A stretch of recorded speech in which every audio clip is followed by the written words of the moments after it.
Au fait, qui est Eliphas Lévi? Ainsi, l'homme qui a donné une vraie forme au démon est français. Cocorico. Mais qui est-il vraiment?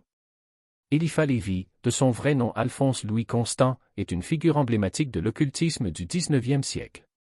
Né à Paris le 8 février 1810 et décédé le 31 mai 1875, Lévi fut à la fois un écrivain, un poète, et un influent théoricien de la magie et de l'ésotérisme. Après des études en vue du sacerdoce catholique, il s'écarta de l'Église pour se consacrer à l'étude des sciences occultes, marquant profondément la pensée ésotérique occidentale. C'est ce qu'on appelle un virage à 180 degrés. Lévi est particulièrement reconnu pour avoir réinterprété la figure de Baphomet, qui a joué un rôle central dans son œuvre. C'est dans son livre « Dogmes et rituels de la haute magie », publié en 1854 à 1856, qu'il présente cette image désormais célèbre de Baphomet.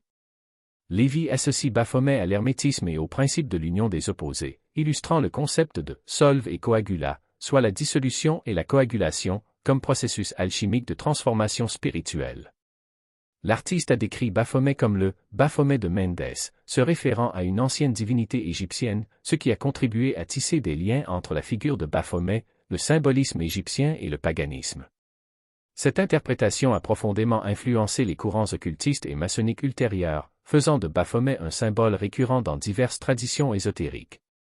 Le travail de Lévi sur Baphomet est considéré comme un moment clé dans l'histoire de l'occultisme, où il réinvente et charge cette figure d'une nouvelle symbolique, éloignée des associations négatives médiévales et inquisitoriales. Son Baphomet symbolise la synthèse et l'équilibre, la réconciliation des contraires, devenant ainsi une figure de sagesse et de connaissance ésotérique. Représentation de Baphomet. Baphomet se métamorphose au gré des époques et des courants de pensée. Sa représentation, loin d'être statique, reflète les complexités culturelles, religieuses et philosophiques des sociétés qui l'ont façonné. Des premières allusions dans le cadre des procès de l'ordre du Temple au début du XIVe siècle jusqu'aux interprétations contemporaines dans l'art et la culture populaire, Baphomet a été constamment réinventé, devenant un symbole polymorphe aux multiples facettes. Et c'est pour ça qu'il intrigue tant. La richesse de ses représentations est un témoignage de la fascination qu'il exerce sur l'imaginaire collectif. Chaque époque, chaque artiste, chaque penseur a apporté sa pierre à l'édifice, contribuant à une image complexe et nuancée. L'évolution des représentations à travers les siècles. Les origines médiévales.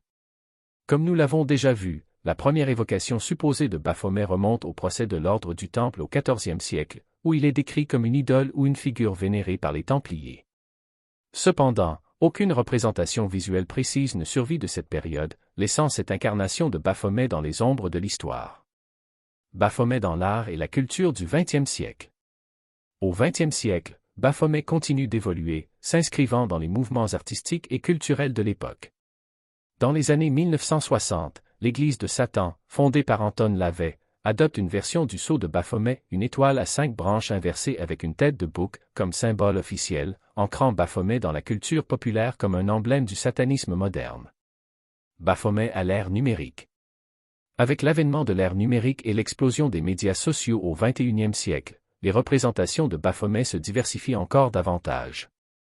Les artistes contemporains, les cinéastes et les créateurs de contenu explorent et réinterprètent Baphomet à travers divers médiums, des œuvres d'art numérique aux séries télévisées, reflétant les préoccupations et les questionnements de notre époque.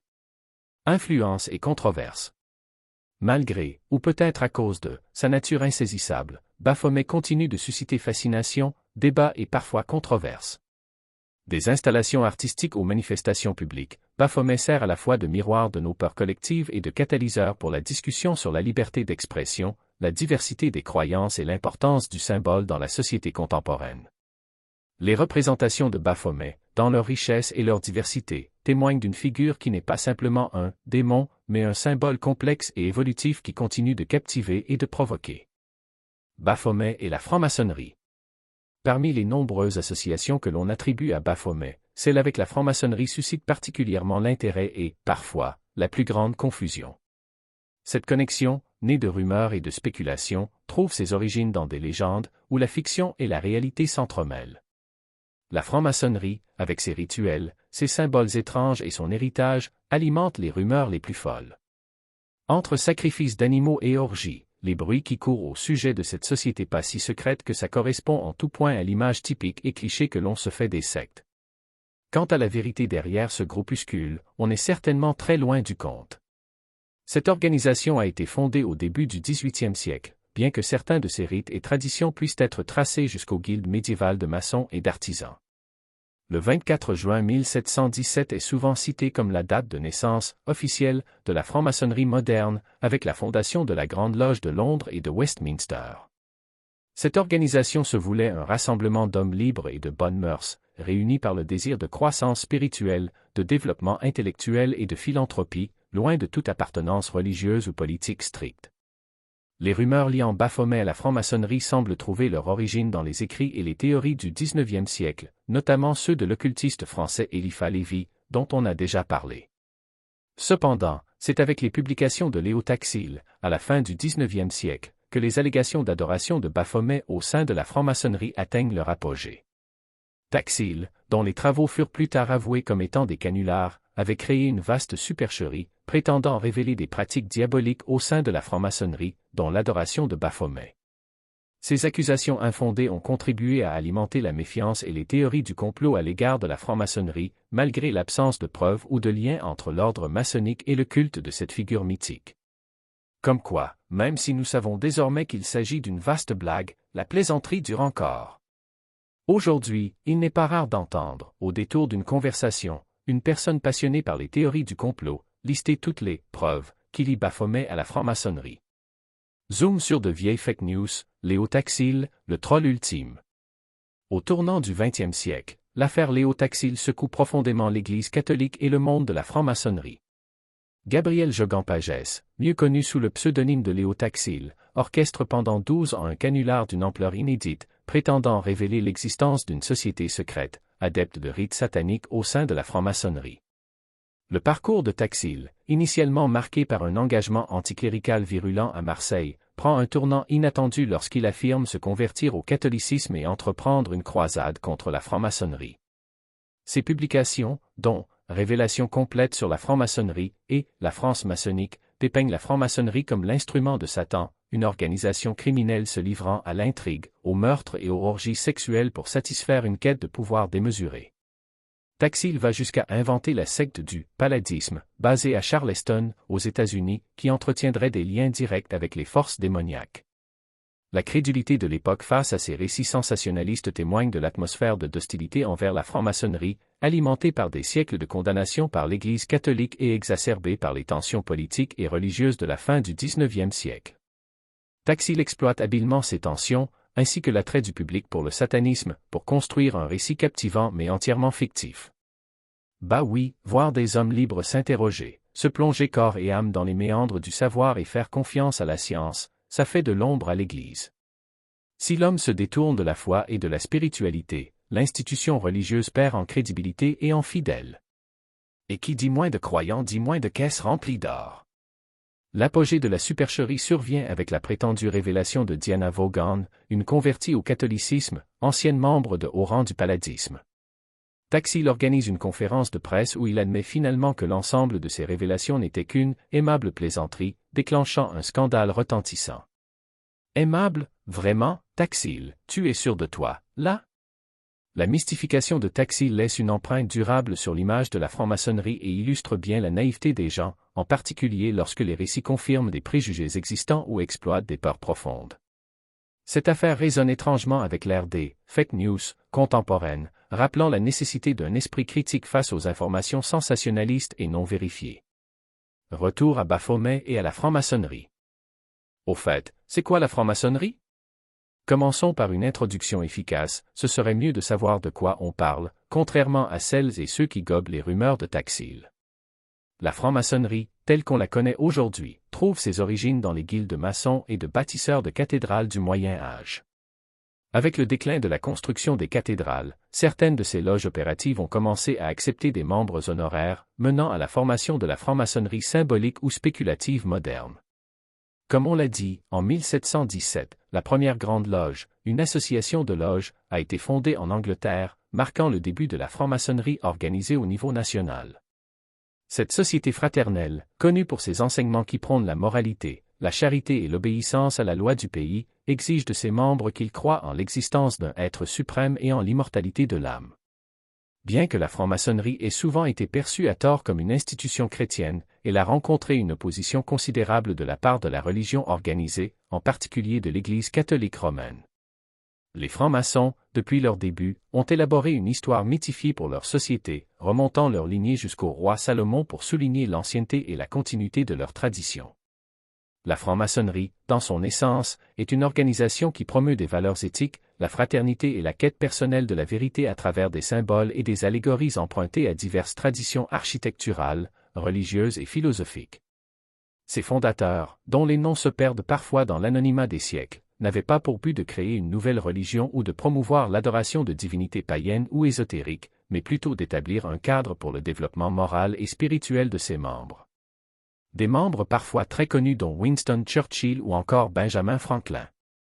Dans ce contexte, la supposée liaison entre Baphomet et la franc-maçonnerie apparaît davantage comme un reliquat de l'imagination populaire, nourri par des malentendus, que comme un fait établi. Les origines des liens présumés entre Baphomet et la franc-maçonnerie. L'association entre Baphomet et la franc-maçonnerie fait partie de ces énigmes qui ont donné naissance à d'innombrables théories du complot. Ces liens présumés, souvent évoqués dans le contexte plus large des Illuminati et de l'occultisme, plongent leurs racines dans la soupe la plus prolifique des bêtises, l'ignorance et l'obscurantisme. Théorie du complot et superstition. Les théories du complot impliquant Baphomet, les Illuminati et la franc-maçonnerie s'inscrivent dans un cadre où les sociétés secrètes sont accusées de manipuler les événements mondiaux dans l'ombre, souvent à des fins néfastes. Baphomet, avec son image chargée et mystérieuse, est devenu un symbole pratique pour ces théories, représentant l'incarnation du mal ou de l'occultisme au sein de ces groupes. Cependant, la plupart de ces allégations s'appuient sur des interprétations complètement bancales ou des rumeurs sans fondement, plutôt que sur des preuves concrètes. Illuminati vs franc-maçonnerie. Il est crucial de distinguer les Illuminati de la franc-maçonnerie, bien que les deux aient été fréquemment confondus ou amalgamés dans l'esprit du public. Les Illuminati étaient une société secrète fondée en 1776 en Bavière par Adam Weishaupt, principalement axée sur les idées des Lumières et opposée à l'influence politique de l'Église. En revanche, la franc-maçonnerie, avec ses origines dans les guildes médiévales de maçons, est une fraternité plus ancienne qui met l'accent sur les valeurs morales et éthiques, le développement personnel et la philanthropie, sans les aspirations politiques sous-jacentes attribuées aux Illuminati. La franc-maçonnerie en France. En France, la franc-maçonnerie a joué un rôle notable dans la société depuis sa fondation au début du XVIIIe siècle. Loin d'être une secte, elle est reconnue comme une association de personnes partageant des valeurs humanistes, cherchant à promouvoir le progrès moral et intellectuel de ses membres ainsi que le bien-être de la société dans son ensemble. Les loges maçonniques françaises, telles que le Grand Orient de France ou la Grande Loge de France, ont historiquement été des lieux de débat intellectuel, d'échange d'idées et d'actions philanthropiques, contribuant à diverses causes sociales et éducatives. On est bien loin des orgies dans les catacombes et des sacrifices humains. Démystification des liens avec Baphomet. Finalement, les supposés liens entre Baphomet et la franc-maçonnerie semblent principalement provenir des canulars de Léo Taxil à la fin du XIXe siècle. Bien que la franc-maçonnerie ait émergé comme un mouvement de pensée libre et de bienfaisance au XVIIIe siècle, elle a souvent été entourée de mystères en raison de ses réunions fermées et de ses rituels symboliques, ce qui a alimenté des spéculations et des théories du complot. En France, par exemple, la franc-maçonnerie a rassemblé des aristocrates, des bourgeois et des intellectuels, prônant l'égalité, la fraternité et la tolérance. Cependant, elle est restée sous le contrôle des autorités et a dû naviguer prudemment, surtout pendant les périodes de tension politique. En somme, bien que Baphomet soit devenu un symbole emblématique dans certaines sphères occultes, sa liaison avec la franc-maçonnerie repose davantage sur des malentendus que sur des pratiques réelles ou des croyances partagées au sein de l'ordre maçonnique. La position officielle de la franc-maçonnerie vis-à-vis de Baphomet est généralement celle du rejet de ces associations comme faisant partie des nombreux mythes et malentendus qui entourent la fraternité depuis des siècles. Bref, des éléments qui ne font que ternir l'image déjà peu populaire de la franc-maçonnerie.